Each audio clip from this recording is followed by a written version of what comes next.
Hello' everyone, welcome back to Brighter Classroom. তোমালোক সকলোৱে আমাৰ ব্ৰাইটাৰ ক্লাছৰুমলৈ পুনৰ এবাৰ স্বাগতম জনাইছোঁ।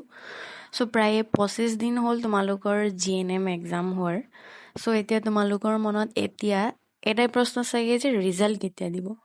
চোৱা, তোমালোকৰ প্ৰায় 25 দিন হ'ল এক্সাম হোৱাৰ। সেইকাৰণে এইকেইদিনৰ ভিতৰতে তোমালোকৰ ৰিজাল্ট দিব।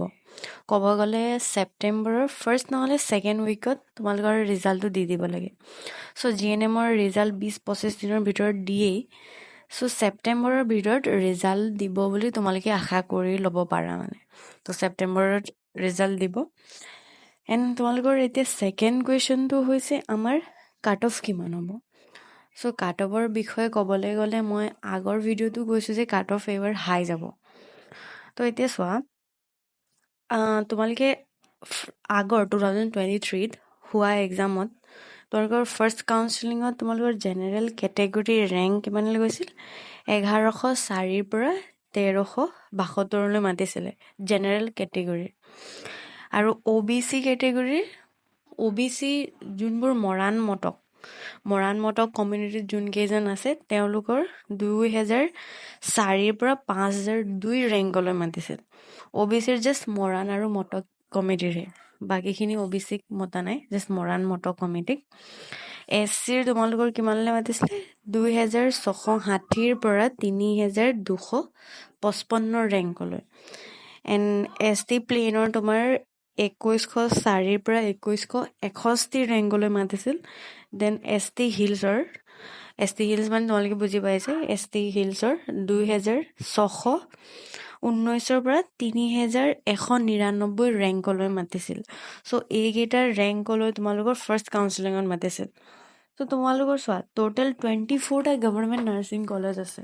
24টা গভৰ্ণমেণ্ট নাৰ্ছিং কলেজত পাবলৈ তোমালোকৰ অভিয়াছলি বেছি হাই মাৰ্ক নালাগে বাৰু, তোমাৰ কম মাৰ্কছ হ'লেও হৈ যাব। আৰু ST হিলছ বা প্লেইনছ বা SC আৰু OBCৰ মৰাণ মটক কেটেগৰীৰ ষ্টুডেণ্টছে বেছি মাৰ্ক নাপালেও হয়, কাৰণ তেওঁলোকৰ কম মাৰ্কতে হৈ যায়। যদি ধৰি লোৱা আমি এটা ইনষ্টিটিউটতে যদি 30K ছিটছ থাকে, তেনে 24টা গভৰ্ণমেণ্ট নাৰ্ছিং কলেজত তোমালোকৰ কিমান থাকিব? 720টা ছিটছ থাকিব। 720জন ষ্টুডেণ্টছে তাত তোমালোকৰ কি হয় GNMৰ কাৰণে এপ্লাই কৰিব পাৰিব। মইতো কমকৈ লৈছোঁ যে 30K ছিটছ আছে, তাতকৈও বেছি থাকে বাৰু। 24টা গভৰ্ণমেণ্ট নাৰ্ছিং কলেজত পাবলৈ তোমালোকৰ মানে যিকোনো গভৰ্ণমেণ্ট নাৰ্ছিং কলেজৰ কথা কৈছোঁ মই, ভাল নাৰ্ছিং কলেজত পাবৰ কাৰণে ধৰি লোৱা গুৱাহাটী ডিব্ৰুগড় মেডিকেল কলেজত পাবলৈ তোমালোকৰ অভিয়াছলি অলপ ভাল ৰেংক লাগিব। আৰু তাতে জেনেৰেল কেটেগৰীৰ কাৰণে অভিয়াছলি তোমালোকৰ মাৰ্কটো বেছি লাগিবই। সেই বেছি মাৰ্ক পাবলৈ তোমালোকে অভিয়াছলি তোমালোকৰ মাৰ্কো ভাল হ'ব লাগিব এণ্ড ৰেংকো ভাল হ'ব লাগিব। সেইকাৰণে যিমান পাৰা মানে যিমান কাট অফ যায় তাতকৈ সদায় ওপৰৰ মাৰ্ক আহিবলৈ ট্ৰাই কৰিবা। বাট এইবাৰ তোমালোকৰ কাট অফটো হাই যাব, কাৰণ চোৱা এইবাৰ তোমালোকৰ কি হয়, জাষ্ট আৰ্টছ বা ছায়েন্সৰ কিছুমান ষ্টুডেণ্টছেই মানে GNM এক্সামটো দিয়া নাই। এইবাৰ নীটৰ কেইটামান ষ্টুডেণ্টছেও GNM এক্সামটো দিছে। সেইকাৰণে এইবাৰ কাট অফটো হাই যাব। মানে আগৰ নিচিনা নহয়, যোৱাবাৰ তোমাৰ কম ৰেংকতো হৈ যায়, বাট এইবাৰ তোমালোকৰ ৰেংকটো অলপ ভাল হ'ব লাগিব। তাৰ বিষয়ে মই আগতো কৈছিলোঁ, আগৰ ভিডিঅ'টো কৈছিলোঁ যে কাট অফ যিমান পাৰা হাই কৰিবলৈ। চোৱা, এইকেইটা তোমালোকক যদি আগৰ কাউন্সেলিঙৰ সেইটো চোৱা, ন'টিচটো চোৱা, তাত চোৱা তোমালোকৰ 5000 ৰেংকতো পাইছে, কিন্তু সেইবোৰ হৈছে মৰাণ মটক কমিউনিটিৰ। চোৱা, সিমান ৰেংক আনিবলৈ তোমালোকে বেছি মাৰ্ক নাপালেও হয়। বাট যদি ভাল কলেজ এখন লাগে, আণ্ডাৰ 500 আণ্ডাৰ 200ৰ ভিতৰত যদি ৰেংক লাগে, তেতিয়া অভিয়াছলি তোমালোকে 80-90 মাৰ্কছটো আনিবই লাগিব, আৰু তেতিয়াই তোমালোকে ভাল কলেজ পাবা। সেইকাৰণে তোমালোকে ভাল ৰেংক আনিবলৈ ট্ৰাই কৰিবা। এতিয়াতো সময় নাই বাৰু, তোমালোকৰ এক্সামো হৈ গ'ল, তোমালোকে গম পাইছে তোমালোকৰ ৰেংকটো কিমানত আহিব। এইকেইটা মাৰ্কছ পালে তোমালোকে ভাল ৰেংক পাবা।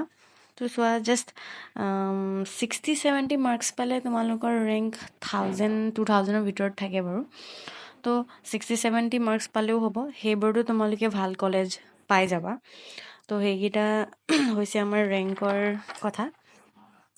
চোৱা, আনৰিজাৰ্ভ কেটেগৰী অলপ বেছি মাৰ্ক পাব লাগে কিন্তু, বাট ST SCৰ অলপ কম পালেও হয় মানে।